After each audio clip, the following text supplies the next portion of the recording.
Hello everyone, आप सभी का बिंदास लर्निंग इंस्टीट्यूट के इस प्लेटफॉर्म पर स्वागत है, जहां आपको पढ़ाई जा रही है कक्षा 6वीं की ज्योग्राफी की एनसीईआरटी।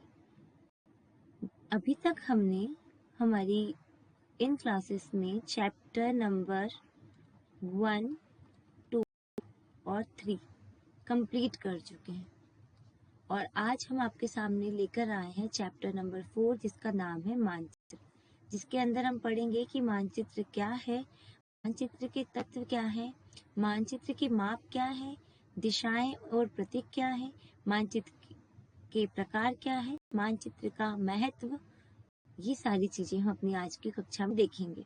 ठीक है। अभी तक आपने से जिन बच्चों ने भी या जिन दोस्तों ने भी हमारे फर्स्ट, सेकेंड और थर्ड चैप्टर्स को नहीं देखा है, तो प्लीज उसे जरूर देखें। वहाँ आपको नोट्स भी बनाए गए हैं ताकि आपको बार बार एनसीईआरटी नहीं पढ़नी पड़े और डायग्राम्स के थ्रू आपको बहुत अच्छे से समझाया गया है। आप सब जानते हैं कि हमारी ज्योग्राफी की जो एनसीईआरटी है वो हमारे मेन सब्जेक्ट को भी कवर करती है।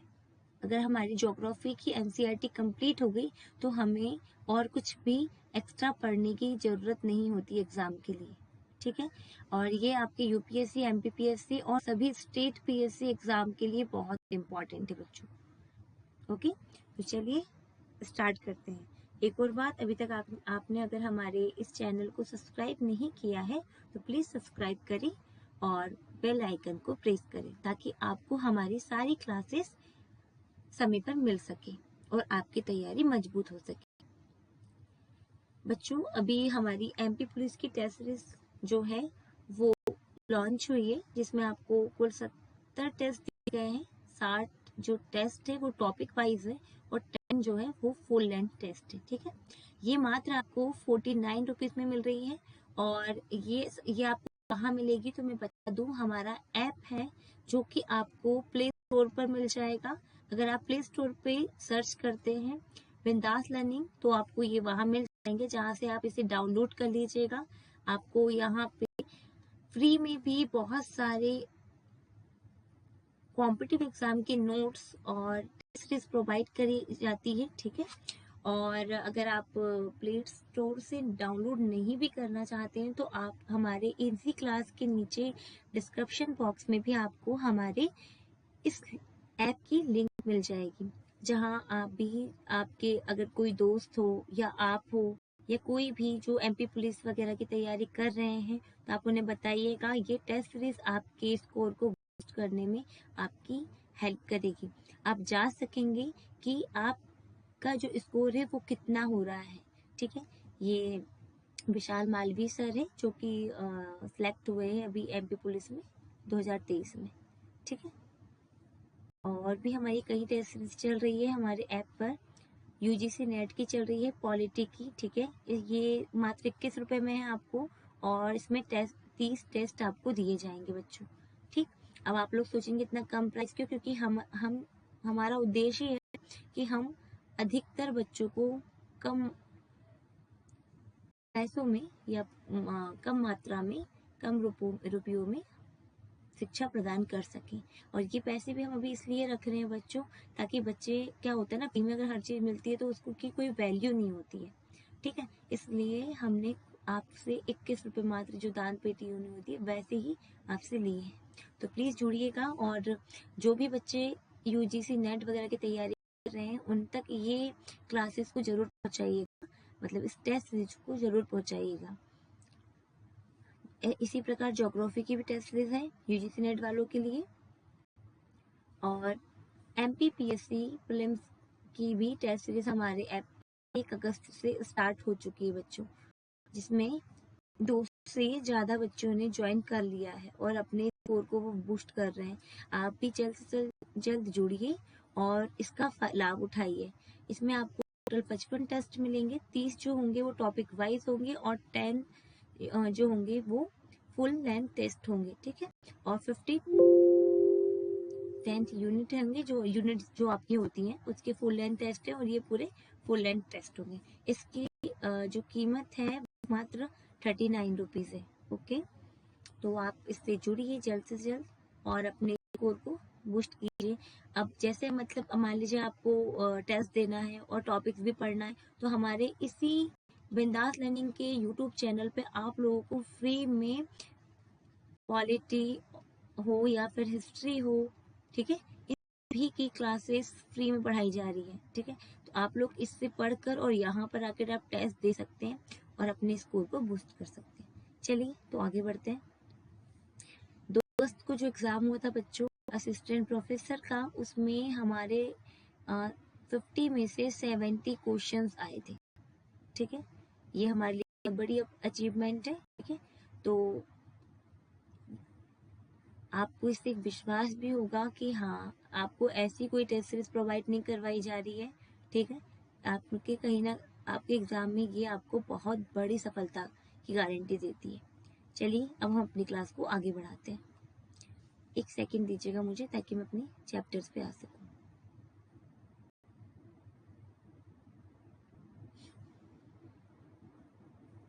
आशा करती हूँ आपने कल के चैप्टर को अच्छे से रिवाइज कर लिया होगा। चलिए हमारा आज का चैप्टर हम शुरू करते हैं। मानचित्र, मैं आपको पहले ही बता दूं ये हमारे लिए इतना इम्पोर्टेंट नहीं है, लेकिन हम पढ़ेंगे क्योंकि इसमें से हमें कुछ कुछ चीजें पता चलेंगी, जैसे जिससे हम अपने मानचित्र को या फिर मैप को देखने में यूज कर सकेंगे। ठीक है, क्या होता है कहीं बहुत से, क्या जब अभी तक आप लोगों ने जिसने भी एटलस वगैरह नहीं देखी है, वहाँ हम समझ नहीं पाते कि इस एटलस में किसे पर्वत के रूप में डिनोट किया गया है, क्या पठार है, क्या प्लेटूज है ना। तो उसको समझने के लिए हमें इस चैप्टर को समझना होगा, और जब इतना इम्पोर्टेंट नहीं है तो हम इसे एक सराहगी की नज़र से निकालेंगे ताकि हम इसे जल्द से जल्द खत्म कर सकें। ओके, नोट्स बनाने की इसमें मुझे नहीं लगता कोई ज़रूरत है। अगर आप लोग को लगता है कि कोई सा पॉइंट आप लोग को लिए ज़्यादा इम्पोर्टेंट तो आप ज़रूर नोट कर लीजिएगा। चलिए स्टार्ट करते हैं।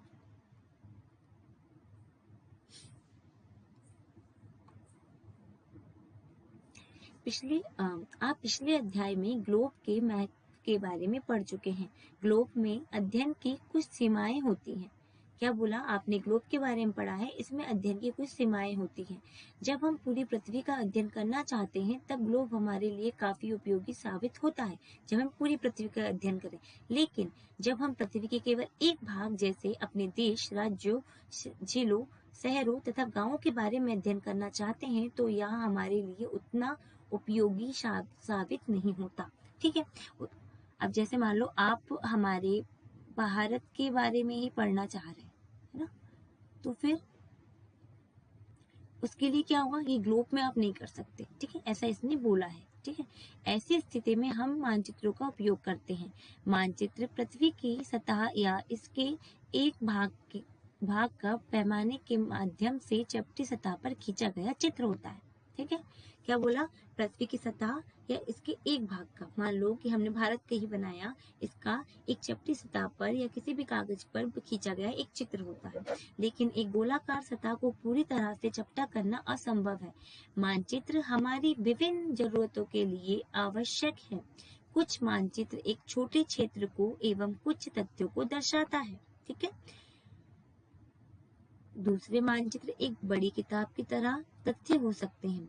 जब बहुत सारे मानचित्रों को एक साथ रख दिया जाता है तब एक एटलस बन जाता है। एटलस विभिन्न प्रकारों तथा अलग अलग पैमाने से खींची गई मापों पर आधारित होता है। ठीक है, यहाँ से आपको एक एटलस की डेफिनेशन मिल रही है कि एटलस क्या है, कि विभिन्न प्रकारों तथा अलग अलग पैमाने से खींची गई मापों पर आधारित एक किताब है। मानचित्रों से एक ग्लोब की अपेक्षा हमें ज्यादा जानकारी प्राप्त होती है। मानचित्र विभिन्न प्रकार के होते हैं जिनमें से कुछ नीचे वर्णित है। ठीक है, आप लोगों ने एटलस देखी होगी, किसी पेज पर भारत का फुल नक्शा बना होगा, मैप बना होगा, किसी पे क्या होगा कि सिर्फ जम्मू कश्मीर के बारे में बताया गया होगा, कहीं आप आगे गए होंगे तो वहाँ महाराष्ट्र के बारे में। तो क्या हो रहा है ना कि ये अलग अलग जो हिस्से को लेकर उसके बारे में वर्णन करता जा रहा है। ठीक है, अब देखिए कि जो हमारे मैप है या मानचित्र है वो कितने प्रकार के होते हैं। तो भौतिक मानचित्र पृथ्वी की प्राकृतिक आकृतियां जैसे पर्वतों, पठारों, मैदानों, नदियों, महासागरों इत्यादि को दर्शाने वाले में मानचित्र को भौतिक या उच्चावच मानचित्र कहते हैं। ठीक है, तो ये आपको पता चल गया। दो तरह के मानचित्र हैं यहाँ पर, एक फिजिकल है और एक पॉलिटिकल है। मैं आपको बता दूं पॉलिटिकल में क्या होता है। तो पॉलिटिकल में आपको कैपिटल्स है ना, किसी भी स्टेट की कैपिटल्स के बारे में, उसके डिस्ट्रिक्ट्स के बारे में, ठीक है, ये सारी जानकारी आपको पॉलिटिकल मैप से मिलती है। जबकि जो फिजिकल मैप होता है बच्चों, फिजिकल मैप में आपको क्या, तो माउंटेन्स के बारे में, प्लेटूज के बारे में, ठीक है, उसके बाद में आपकी रिवर्स के बारे में, ठीक है, ये सारी चीजें की जानकारी आपको कहाँ मिल रही होती है, तो फिजिकल मैप में मिल रही होती है। देखिए, और राजनीतिक मैप जहाँ राज्यों, नगरों, शहरों तथा गांवों और विश्व के विभिन्न देशों व राज्यों तथा उनकी सीमाओं को दर्शाने वाले मानचित्र को राजनीतिक मानचित्र कहा जाता है। ठीक है, इसको लिखवाने की जरूरत नहीं है, आप लोग समझ चुके हैं। आगे बढ़ते हैं।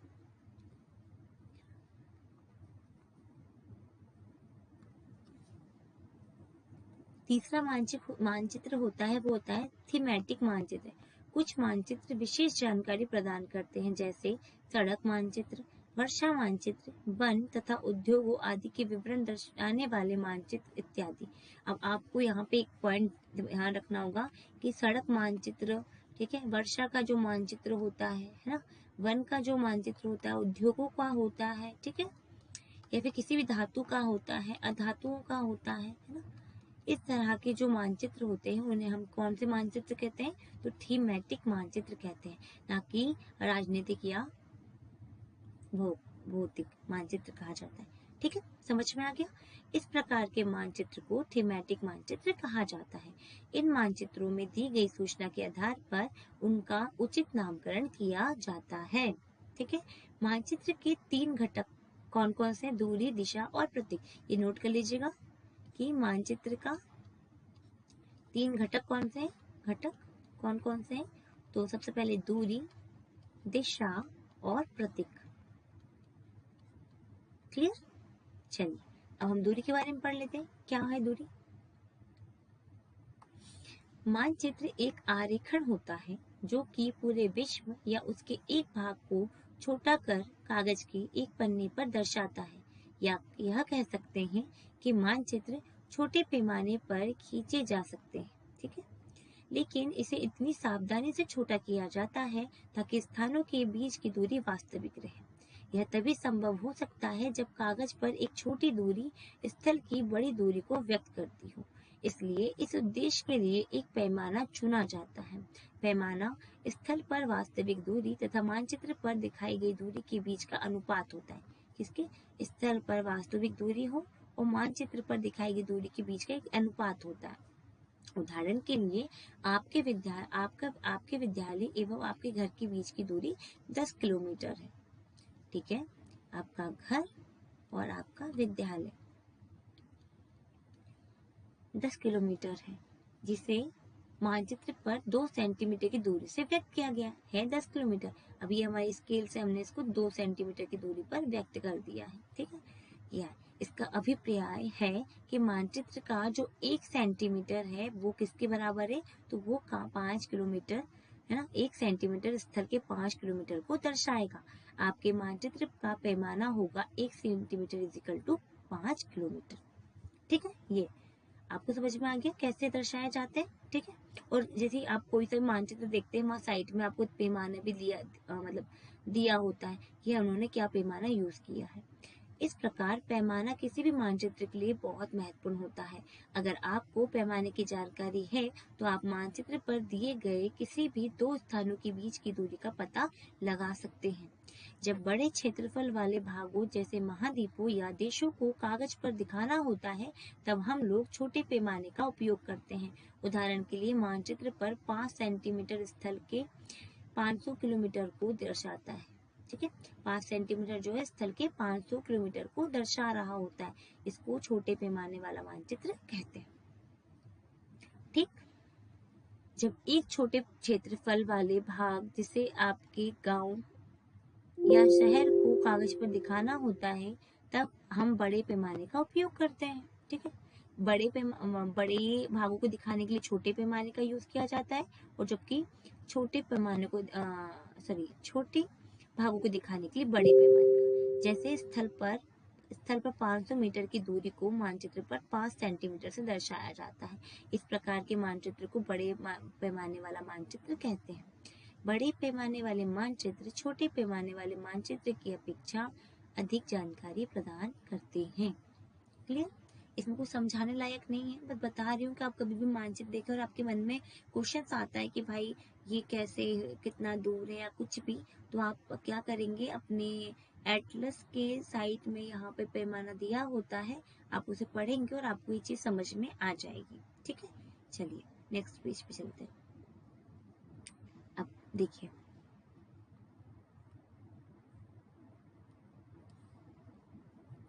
सामुदायिक केंद्र बनाया है, खेल का मैदान है, ठीक है, और विकास का घर, शीला का घर, जो भी है ना, इनका पैमाना है कि 1 सेंटीमीटर इज इक्वल टू कितना, 10 मीटर इन्होंने माना है। ठीक है, चलिए आगे बढ़ते हैं। दिशा, क्या, तो दिशा। अधिकतर मानचित्रों में ऊपर दाहिनी तरफ तीर का निशान बना होता है ना, क्या बोला, अधिकतर मानचित्र आप देखेंगे तो ऊपर क्या होता है, दाहिनी तरफ एक तीर का निशान बना होता है ना, इसके ऊपर है ना, दाहिनी तरफ तीर का निशान बना होता है, जिसके ऊपर अक्षर उ लिखा होता है। यह तीर का निशान उत्तर दिशा को दर्शा रहा होता है, इसलिए उत्तर रेखा कहा जाता है। जब आप उत्तर के बारे में जानते हैं तब आप दूसरी दिशा जैसे पूर्व, पश्चिम और दक्षिण के बारे में पता लगा सकते हैं। चित्र 4.2 में 4 प्रमुख दिशाओं उत्तर, दक्षिण, पूर्व और पश्चिम, ठीक है, पूर्व, पश्चिम, उत्तर और दक्षिण को दिखाया गया है। वे प्रधान दिगिंत बिंदु है ना, दिग बिंदु कहे जाते हैं। ठीक है, प्रधान दिग बिंदु किसे कहते हैं आपको पता होना चाहिए। बीच की 4 दिशाएं उत्तर पूर्व, ठीक है, फिर दक्षिण पूर्व, दक्षिण पश्चिम और उत्तर पश्चिम। ठीक है, इन बीच वाली दिशाओं की मदद से किसी भी स्थान की सही स्थिति को पता लगाया जा सकता है। चित्र 4.1 से निम्नलिखित दिशाओं को पता लगाइए। विकास के घर से सामुदायिक केंद्र तथा खेल के मैदान की दिशा। विकास के घर से हमें क्या पता करना है, सामुदायिक केंद्र और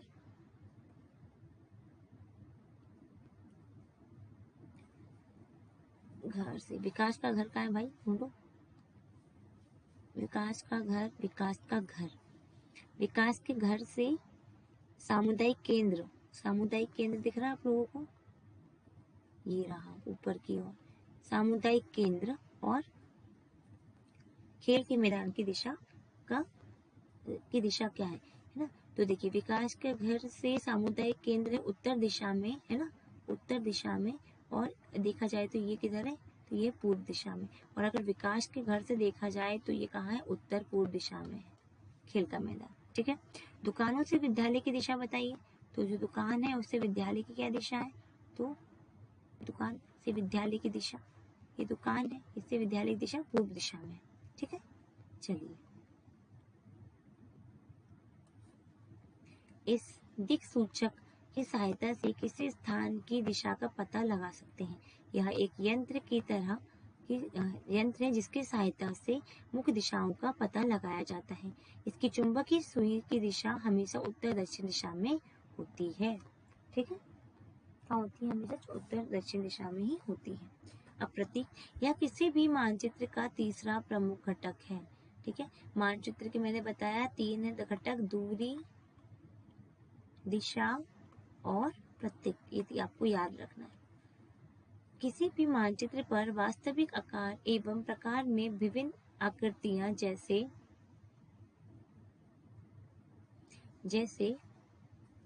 भवनों, सड़कों, पुलों, वृक्षों, रेल की पटरियां, कुओं को दिखाना संभव नहीं होता, इसलिए वे निश्चित अक्षरों, छाया रंगों, चित्रों तथा रेखाओं का उपयोग करके दर्शाए जाते हैं। ये प्रतीक कम स्थान में अधिक जानकारी प्रदान करते हैं। इन प्रतीकों के इस्तेमाल के द्वारा मानचित्रों को आसानी से खींचा जा सकता है तथा इनका अध्ययन करना आसान होता है। अगर आप एक क्षेत्र की भाषा को नहीं जानते तथा आप किसी से दिशा के बारे में नहीं पूछ सकते, तब आप इन चिन्हों की सहायता ले सकते हैं। कौन से चिन्ह देखते हैं? रेल के लिए आप लोग देख रहे हैं इन चिन्हों का यूज किया जाएगा, ठीक है। सड़क के लिए ये वाले चिन्ह, ठीक है। नदी, कुआं, तालाब, तो नदी के लिए ये वाला, ठीक है। कुएं के लिए ब्लैक वाला देख लीजिए आप लोग, है ना। मंदिर के लिए, है ना, गिरजाघर, चर्च, मस्जिद और छतरी। पोस्ट ऑफिस के लिए PO, post office, Telegram, PTO, PS, है ना। बस्ती वगैरह के लिए ऐसे यूज किया जाता है।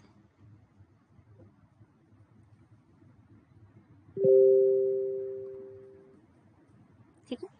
अब इन्हें क्या प्रतीक कहे जाते हैं। कुछ रूढ़ प्रतीक चित्र 4.3 में दर्शाए गए हैं। विभिन्न रंगों का उपयोग भी इसी उद्देश्य किया जाता है। उदाहरण के लिए समांतर नीले रंग का इस्तेमाल जलाशयों के लिए, भूरा रंग पर्वत के लिए, पीला रंग पठारों के लिए और हरा रंग मैदानों को दर्शाने के लिए। तो बच्चों, आप कभी भी अब क्या देखेंगे, तो आप कभी भी एटलस देखेंगे तो आपको पता होना चाहिए नीला रंग किस लिए यूज हो रहा है, पीला रंग किस लिए, ठीक है, भूरा रंग पठार पर्वतों के लिए, ठीक है, पीला पठारों के लिए और हरा मैदानों के लिए, ये आपको पता होना चाहिए। ठीक, चलिए। रेखा चित्र। रेखा चित्र एक आरेखन है जो पैमाने पर आधारित न होकर याददाश्त और स्थानीय प्रेक्षण पर आधारित होता है। कभी कभी किसी क्षेत्र के एक कच्चे आरेखन की आवश्यकता वहां के एक स्थान को दूसरे स्थान के सापेक्ष दिखाने के लिए होती है। मान लीजिए कि आप अपने मित्र के घर जाना चाहते हैं, लेकिन आपको रास्ते की जानकारी नहीं है। आपका मित्र अपने घर के रास्ते को बताने के लिए एक कच्चा आरेखन बना सकता है। इस प्रकार कच्चे आरेखन को बिना पैमाने की सहायता से खींचा जा सकता है। इसे रेखा चित्र कहते हैं। ठीक है, रेखा चित्र समझ गए क्या होता है? मान लो कि उसने बता दिया कि भाई एक मंदिर है मेरे घर के पास में, यहाँ से तुम ऐसे घूम के इधर आओगे तो एक दुकान पड़ेगी, दुकान से सीधे एक रोड गया है ना। तो ये सब क्या है? एक रेखा चित्र या मानचित्र है। ठीक है, आगे देखो। खाका। खाका क्या है? तो एक छोटे क्षेत्र का बड़े पैमाने पर खींचा गया रेखा चित्र खाका है। ठीक है, एक बड़े पैमाने वाले मानचित्र से हमें बहुत सी जानकारियां प्राप्त होती है, लेकिन कुछ ऐसी चीजें होती हैं जिन्हें हम कभी कभी जानना चाहते हैं, जैसे किसी के कमरे की लंबाई, है ना, व चौड़ाई, जिसे मानचित्र में नहीं दिखाया जाता। उस समय हम लोग बड़े पैमाने वाला एक रेखा चित्र खींच सकते हैं, इसे हम खाका कहते हैं, है ना। तो इस चैप्टर में कुछ ज्यादा इंपॉर्टेंट नहीं था बच्चों, जैसे कि मैंने आपको पहले ही बताया था। अब कुछ क्वेश्चंस हैं, देख लो कि मानचित्र के 3 घटक कौन कौन से, दूरी, दिशा और प्रतीक हैं। ठीक है, फिर क्या क्वेश्चन है कि प्रधान दिग्बिंदु कौन कौन से हैं, तो उत्तर, दक्षिण, पूर्व और पश्चिम। मानचित्र के पैमाने से आप क्या समझते हैं? आपने वो चीज देख ली। ग्लोब की अपेक्षा मानचित्र अधिक सहायक होते हैं, क्यों? ठीक है, इनके मानचित्र और खाका के बीच में क्या अंतर है, ये आप लोग देख लीजिएगा। वृक्षों को, विवरण को दिखाने वाले मानचित्र को हम क्या कहते हैं? तो मैंने आपको बताया ही था। वृक्ष वगैरह किस में बताएंगे? सिंथेटिक में, है ना। ठीक है,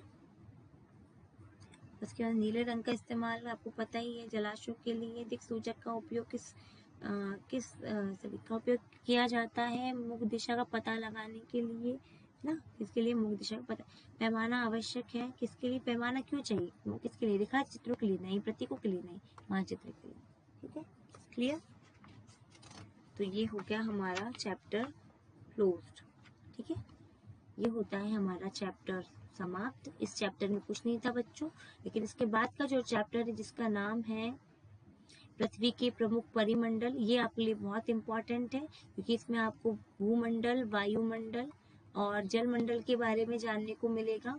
ठीक है, तो अभी आपको क्या, इस जो हमने 4th चैप्टर पढ़ा है उससे आपको एक रिलैक्सेशन मिल गया है, ताकि आप पिछले 3 चैप्टर्स को अच्छे से रिवाइज कर सके, जिसकी हम बहुत जल्दी MCQ क्लास लेकर आने वाले हैं।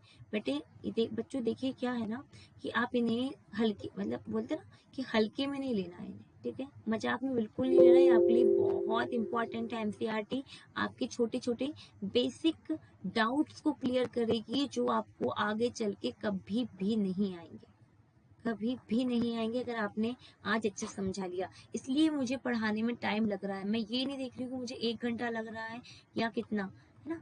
मुझसे जितना हो पा रहा है मैं आपको अच्छे तरीके से समझाना चाहती हूँ, ठीक है, अच्छे से भी अच्छे तरीके से, ताकि आपको कहीं और जाने की जरूरत ना पड़े। हो सकता है कभी कभी मेरी पिछली वीडियो में अगर आपने देखा होगा तो थोड़ी आवाज मिस मतलब आवाज जो राइटिंग है वो थोड़ी मिस मैच हो रही थी, लेकिन आप लोग को उसमें भी कोई दिक्कत नहीं आएगी, क्योंकि आपके पास में सामने कंटेंट आ रहा है। और आप बच्चों प्लीज क्या करिएगा ना, कि आप लोग नोट्स बनाते चलिएगा। मैं आपसे वादा करती हूँ कि आपको कभी भी वापस से एनसीईआरटी पढ़ने की जरूरत नहीं होगी, क्योंकि हमने हर एक लाइन को अच्छे से समझा है, हर एक लाइन को। ठीक है बच्चों, तो इसी के साथ मैं आप सभी से विदा लेती हूँ, ठीक है। Thank you so much. ऐसे ही हम आपके सामने अपनी कक्षाओं को लेकर आते रहेंगे और आप लोग को पढ़ाते रहेंगे, ठीक है। और ये मत समझिएगा कि आप एक मतलब इनसिक्योर प्लेटफॉर्म पे है, नहीं। आपको आपकी तैयारी तक, आपकी मंजिल तक आप जब तक पहुंच नहीं जाते तब तक हम आप लोगों के साथ हैं। प्लीज हमारा सपोर्ट कीजिए, ठीक है। और हमसे जुड़े रहिएगा और अपना भी पॉइंट ऑफ व्यू बताइएगा कि आप लोग कैसे, क्या कौन सी क्लास पहले देखना चाहते हैं, क्या नहीं देखना चाहते हैं, ठीक है। कौन सा टॉपिक हमसे पढ़ना चाहते हैं, ये आप लोग प्लीज हमें बताइएगा, ठीक है। और हमारे चैनल को सब्सक्राइब कीजिए, आप कमेंट करा कीजिए हमें प्लीज, ठीक है। कमेंट करेंगे आप लोग, इससे क्या होगा ना कि हमें हमारा भी उत्साह बढ़ता है, ठीक है। और हम आपके लिए और अच्छी अच्छी वीडियोस बनाने के लिए तैयार रहते हैं। तो बच्चों, इन्हीं शब्दों के साथ मैं आपसे आज की इस क्लास को समाप्त करती हूँ और आप लोगों से विदा लेती हूँ। धन्यवाद हमारी क्लास से जुड़ने के लिए और हमें इतना प्यार देने के लिए। तो मिलते हैं हमारी नेक्स्ट कक्षा में, जिसमें हम पढ़ेंगे चैप्टर 5, ठीक है, प्रमुख परिमंडल्स के बारे में, ठीक है। तो जय हिंद, जय भारत, पढ़ते रहिए और आगे बढ़ते रहिए बच्चों। हिंद, जय भारत।